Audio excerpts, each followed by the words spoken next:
So what we're doing today is flushing out our tankless hot water heater. This is something I do once a year. It eliminates scale that builds up in your hot water heater because you have water going through it all the time. And if you have hard water, calcium deposits can build up and screw this thing up. So in order to keep this thing running, you just like you normally flush a hot water tank, but a lot of people don't do that. But this is something you should do. It only takes a little bit of time, minimal materials and stuff to do it each year once you have the pump. And it's pretty easy. You just have to think through it to kind of figure out what you're doing to be confident with it. And hopefully this video will show you how to do that.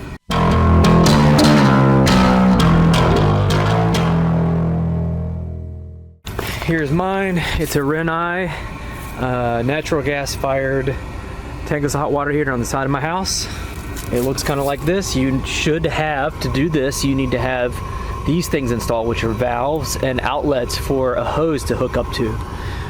First thing we're gonna do is make sure you turn it off. This thing can't be on. All right, here's the stuff you're gonna need.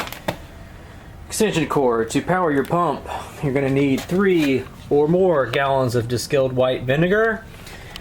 It's your flushing liquid. You can buy expensive stuff, but this is the cheapest, guys.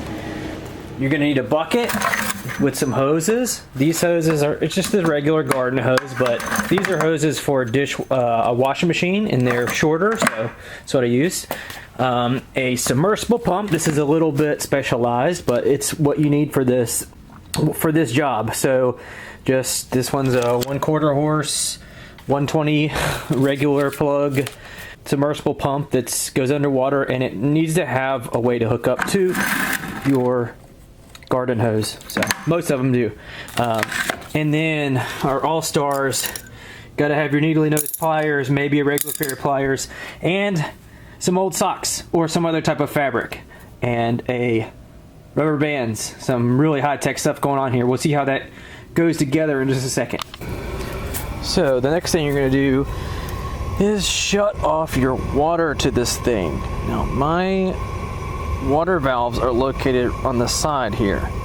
You can see these little wing type area thingies, and just gotta twist them. So like as most valves work, it's kind of pointing in the direction of the flow. It was going up and down the pipe. Now it's blocking the pipe. It's going flat. So doing both hot and cold. If you're not sure which one's which, your hot is the one that has, sometimes they're labeled, sometimes they're not, but it's the one with the blowdown valve on the side of it like that.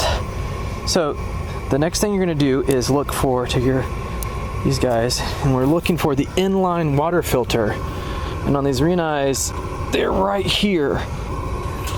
Well, it was really hard to break free, but I was able to, you can see, kind of ram my pieces in there, and you spread them apart and twist.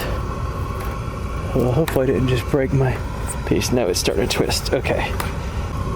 So it's important that you have your water shut off, and make sure you shut it off beforehand, because there is going to be a little bit of water that comes out of here. That's the water that is in your hot water tank coils. Hopefully it won't be a lot. Just a little bit.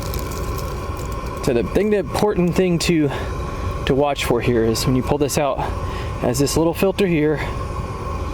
Oh, there has a little filter here,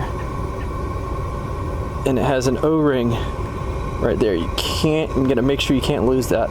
So what you're gonna do is you're gonna inspect it, see if it's all nasty. Mine actually does not look too bad. And what you can do is just run this under some water. And honestly, it's not bad at all. That's all we're trying to get out. It's just those little pieces, but it could be worse depending on your situation. So let's take that inside and wash it off. Remember, when you try to wash it off, you won't have any hot water. But you'll have cold water. So that's good.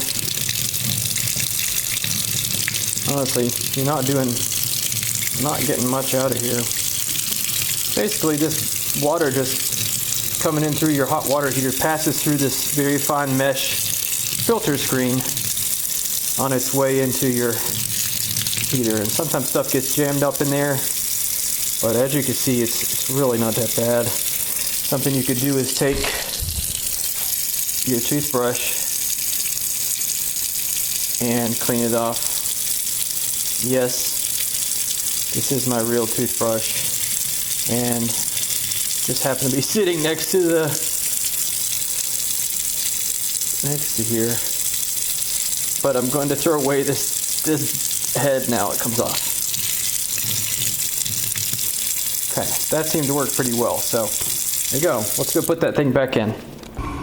Okay, I'm gonna try not to put this thing back in as tight as it was before, because I want to be able to get it out. But you also don't want this thing coming free, because water will shoot out everywhere. We don't want that either. Don't want to give out free water to the neighborhood. With that all set up, now what we're going to do is we're going to hook up our hoses. And these guys right here are where you hook up the hoses. Now I don't have to worry about much because these valves are off. Oh gosh, these things are tight. So there's one, that's hot side. That's the cold side. Now if you want to look, you can actually see that the valves are closed right there. There's a little ball in there. So if I open this, oh, it squirted me. But you see the ball open. It's pretty sweet, huh? And this is just the water that's inside your tank, or your tankless hot water heater. But it's kind of like a tank because it's just a bunch of coils lined up. All right, there's cold. A bunch of coils lined up. So water goes through those coils, and you know, your propane or your heat source blasts heat right across those coils, and it heats it up and then gets pumped into your house. It's pretty simple if you think about it. All right, let's just let those guys drain out. So what we have done is now we've closed off our fixture, or closed off this thing. Whoa, close that one all the way to the house. So nothing here, it's not connected to the house anymore. It's only connected to, it's going to be connected to a hose here and hose here. And that hose just literally goes up, goes around here, and comes back out. And what we're going to be doing is pumping vinegar through it.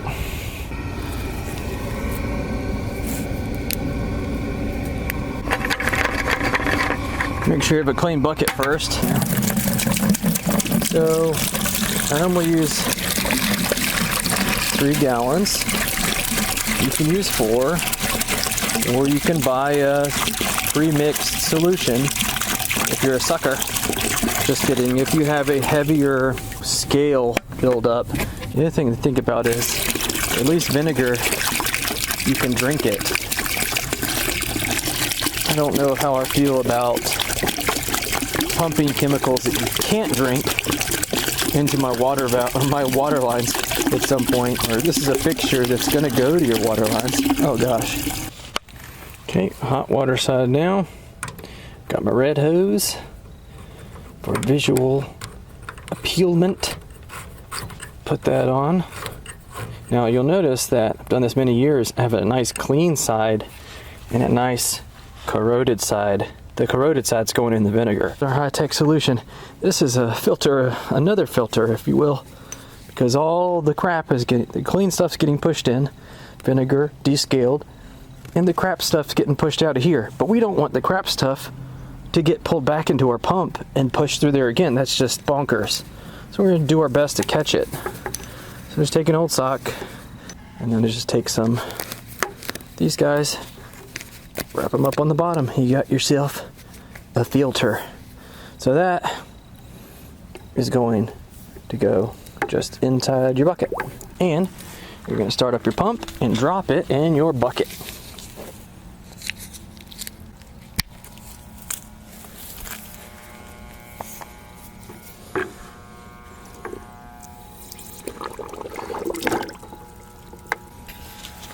All right, I think we're going. Oh, there it goes. Took it a second. I guess it has the water switch in there. So look, we're going to show you exactly what's happening. Our pump is pumping the vinegar straight up this blue tube into our heater, back out of the heater into this sock contraption, and that water's going right back in. It's a circle. So that's what you're gonna do, and that's gonna descale your guy. Now here's the waiting part. You set your timer for 1 hour is what I normally do. You can go longer if you want, doesn't matter. Take a look at our scale buildup.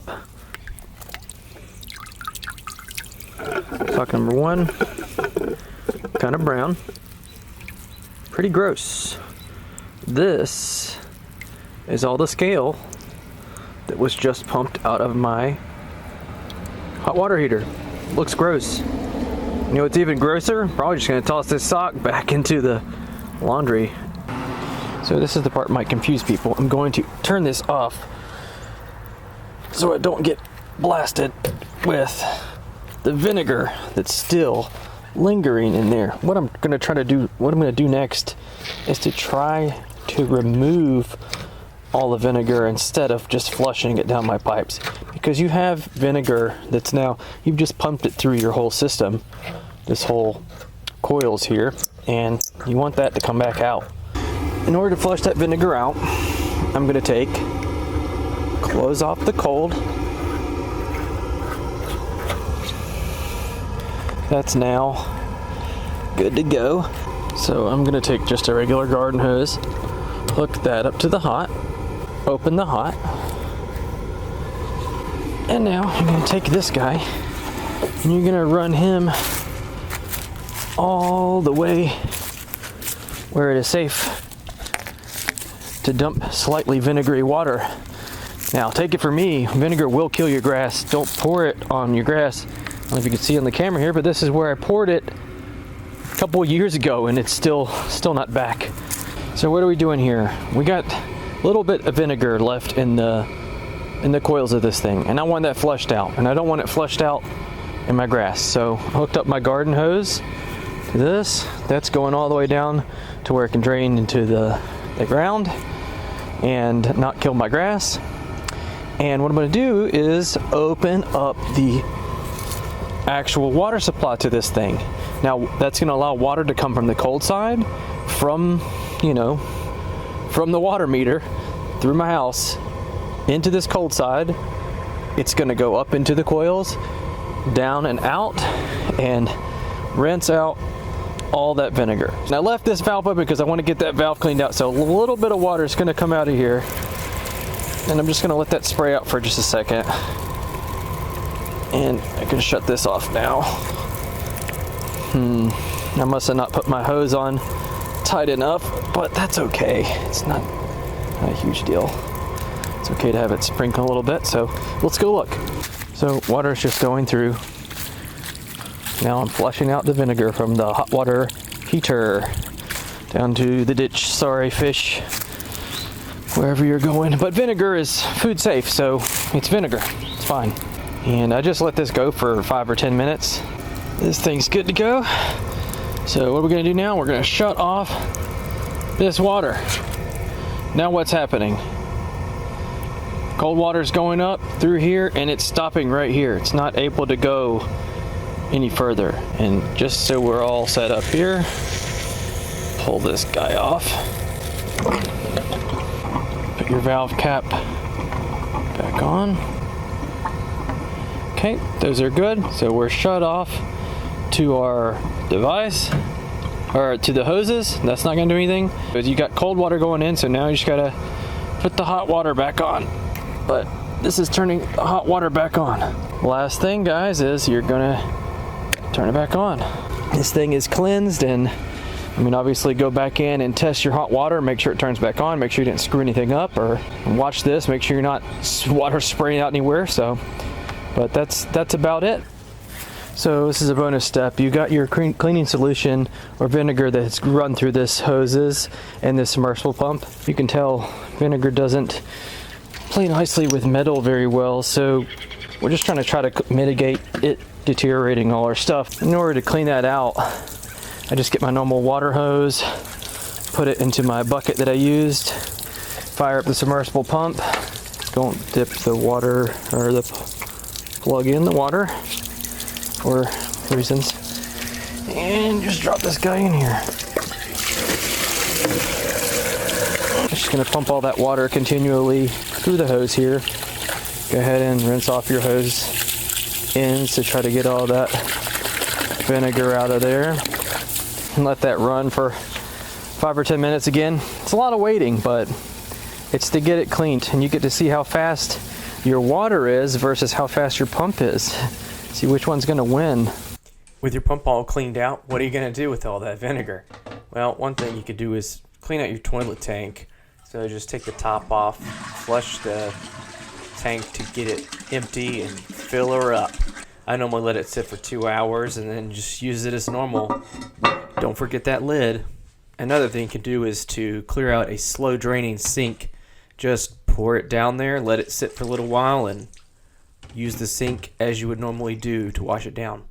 And you're done. Pat yourself on the back because you've cleaned out your tankless, you've made sure your pump's okay, you've reused your vinegar, you're good for another year. Until next time, here's Josh saying, get out there and do some stuff.